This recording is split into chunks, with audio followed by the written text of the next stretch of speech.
As I approach the anniversary of when I went into COVID lockdown, I'm reflecting on how a thing that brought me true and genuine joy in a very bleak time was, bizarrely enough, a YouTube comment section. The most wholesome place on this whole accursed website sits beneath the music video for Jenny Lewis's Just One of the Guys, starring Captain Marvel, Bella Swan, Catwoman, and the girl from The Wizard. The comment section is wall to wall, lesbians losing their goddamn minds. It is my happy place. The Hitchcockian dolly zoom, where a filmmaker moves the camera closer to the subject while zooming out, or moves away while zooming in, is usually very attention-grabbing. The world is shifting around a character dramatically. You expect it to be accompanied by like a violin stab or a record scratch.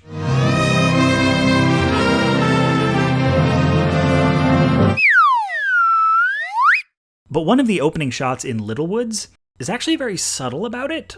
Tessa Thompson has just snuck over the Canadian border with a bunch of OxyContin, and as Border Patrol comes to a stop behind her, the camera very slowly starts to dolly out while zooming in. This leaves Thompson occupying roughly the same amount of screen space, but it compresses the distance behind and in front of her, making the stationary patrol car seemingly get closer and larger, while even when she breaks into a sprint, she appears frozen in place.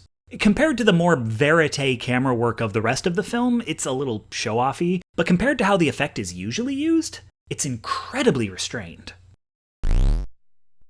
I went on a neo-noir kick this year and finally watched Point Blank, and I cannot heap enough praise on the opening sequence, which distills pretty much the entire first act into a montage. You check your phone feeling like you've seen half an hour of film, and it's been like 4.5 minutes. Speaking of montages, I am late to the party on Mindhunter, but the montage in episode 2, where almost every shot is a tiny story, is among the best I've ever seen. I rewatched this out of context. And I didn't adore Lust Caution, but I love the way Ang Lee shoots Mahjong. Jack's night terrors in Save Yourselves. What is it? Get out of here! You gotta leave us alone! It's okay.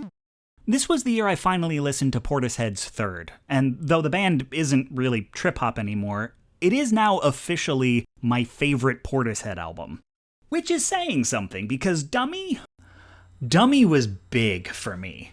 The sequence of Deep Water to Machine Gun to Small to Magic Doors is, in my opinion, the strongest 4-song run of their entire career. Magic Doors feels like a mess of disparate elements threatening to rattle themselves apart until the chorus where the piano comes in.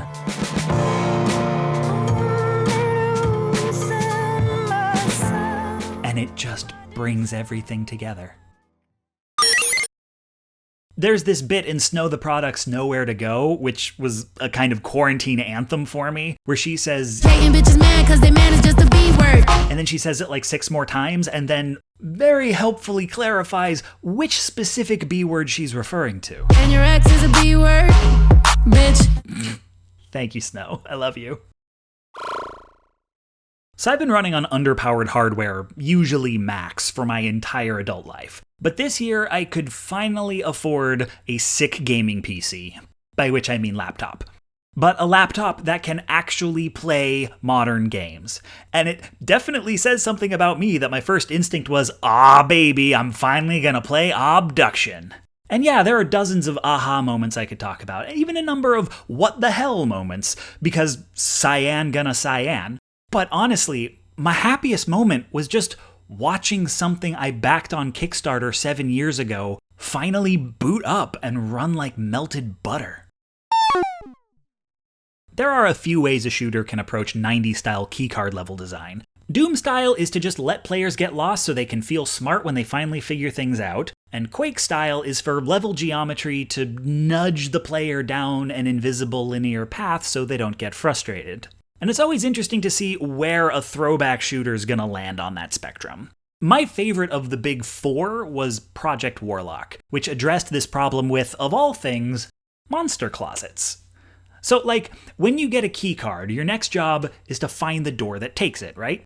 But the levels are big and twisty, and it's easy to forget where the door you're looking for was. So when you pick a keycard up, the game often opens a monster closet somewhere in the vicinity of the door you need to get to. So areas you'd previously cleared are now repopulated with monsters, but they're monsters that move at differing speeds. Some run straight for you, and some don't get far from where they started. So you start fighting your way through them, and then, oh, hey, you've ended up next to where you need to be. And since the fast enemies tend to be weaker and the slow ones stronger, it gives each encounter a natural difficulty curve. It's just a really smart way of addressing a design challenge from 25 years ago using nothing they didn't have available at the time.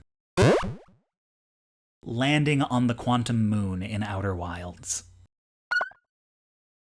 All the music in the Procession to Calvary is diegetic. Somewhere in every scene, there is a band, or like a dude with a lute, playing the soundtrack live. And you can comment on what song is playing, you can try to sing along, and you can applaud them. I made a point of applauding every single one.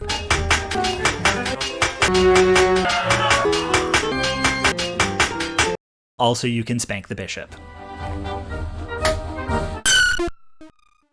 I decided my Disco Elysium build was going to be high logical and emotional intelligence, but a complete glass cannon physically. So, it's the opening scene, the manager asks me to pay my hotel bill, and I decide to bail on the check. And then my character bolts for the door, leaps, turns in midair, flips the manager the double deuce, and then crashes into an old lady. And because I had only 1 HP, I died. I had to start the game over. And that's when I knew I was going to really like Disco Elysium. In 80 days, I fell in love with the captain of my expedition to the North Pole, an expedition that went horribly wrong and cost many lives. The captain blamed himself and ran off into the snow to die. My master and I managed to make it out of the Arctic alive and try to muddle our way back to London when, by pure chance, I was reunited with my lover on a tiny island outpost on the way to Reykjavik, and I told Phileas Fogg to go home without me. I was staying. I played the backer-only version of Proteus 3 times before it went into early access, and I've apparently played the early access version 3 times as well. It seems I really, really like Proteus. I'm generally not in favor of sequels that explain things that didn't need explaining in the original. Like, I don't need to know where the space jockey comes from or how Han Solo got his jacket. But every so often someone does it in a way that does enrich the entire property. Take Avatar 1 in Legend of Korra, or the statue in Season 2 of Fleabag. I played Death of the Outsider and learned the backstory of Dishonored's Eldritch Twink Jesus, and suddenly the entire series up to that point was granted poignancy and heft. Also, one time I threw a hook mine over a guard's head and then void struck him into it, and it would have been just as cool had I done it on purpose.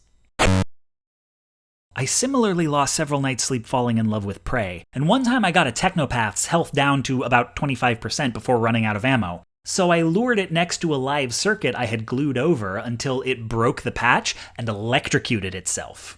We're gonna pretend that was intentional as well. I learned from Mutazione that apparently if your indie adventure game opens on a boat, you've already won me over. On a recommendation from Emily Short's blog, I got Jeff Vandermeer's Wonder Book, which is proving the most fascinating book on writing I've ever tucked into. And I've tucked into several. Unlike, say, Robert McKee trying to sell you a unified theory on the nature of storytelling, Vandermeer offers dozens of ways of looking at narrative and lets you pick the ones that inspire you. He uses illustrations, sidebars, recurring characters, guest writers, weird prompts, anything that gets your imagination going. Instead of trying to focus your attention, he's trying to broaden it. And it feels like having an anniversary where you fall in love all over again, but your lover is writing itself. You know, come to think of it, Robert McKee would probably call the first half of China Mieville's Embassy Town poorly paced, because it takes like 160 pages to get past the inciting incident. And this made me think, you know, maybe we put too much emphasis on plot. Because plot is only one of several ways to pull a reader into a story. Using a scrambled chronology that is frankly twice as sophisticated as your average Chris Nolan picture, but not half as pleased with itself, Mieville makes the expository chapters every bit as page-turny as the thickly plotted back half. It turns out, how does this world work can have just as much inherent drama as what happens next.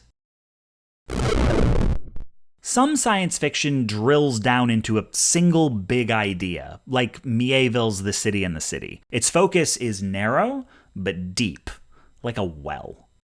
Others are like a wetland, with dozens and dozens of ideas floating away as quickly as they arrive. Its focus is knee-deep, but broad, like Charles Strauss's Accelerando. And I can fall in love with either, but the sweet spot for me is a lake. A good balance of breadth and depth. This is how I feel about the second half of Embassy Town, and how I feel about all of Charlie Jane Anders' The City in the Middle of the Night. I disappeared into this book. I didn't do much else but read it for like 4 days. Every few chapters, it felt like the entire premise had been subtly redefined, yet it lingered enough on each notion that I never felt shortchanged. It's one of the best books I've read in years. Samuel R. Delaney started a Twitter account in 2020. It's mostly books, his boyfriend eating oatmeal, and photos of whatever he's watching on TV taken on his phone with no context. He watched a lot of Supernatural this year. I fucking love this man! Chris from Errant Signal is always at his best when dissecting shooter design. In fact, his video on BioShock Infinite is how I fell in love with video essays. And he recently started a series called Children of Doom, where he discusses one first-person shooter for every year since Catacomb 3D. I've watched every episode at least 6 times. In a year where all my colleagues' deep dives into heavy subjects were wonderful, but also sometimes just a bit too much for me, this was my comfort food. I even shamelessly bit his style in a video of my own. Also, Grace from What's So Great About That is still criminally underappreciated. Her video on Hamilton was incredible. Also, my queer Latino in-shape doppelganger Carlos went solo this year. Don't sleep on that one. We are blessed with his presence. Obviously, the greatest moment of the past 12 months was when a certain someone lost an election, and the entire city of Boston erupted with applause. I went out to get sandwiches, and the sidewalks of Jamaica Plain were filled with people in masks, all cheering 6 feet apart. Like much of America, I didn't want to vote for this guy, I just voted against this one. And the guy we got is already predictably disappointing, so the work is far from over. But I needed this. I'm taking the victory lap. The next video will be my usual bullshit. Thank you for watching CO-VIDs. Let's get back to work.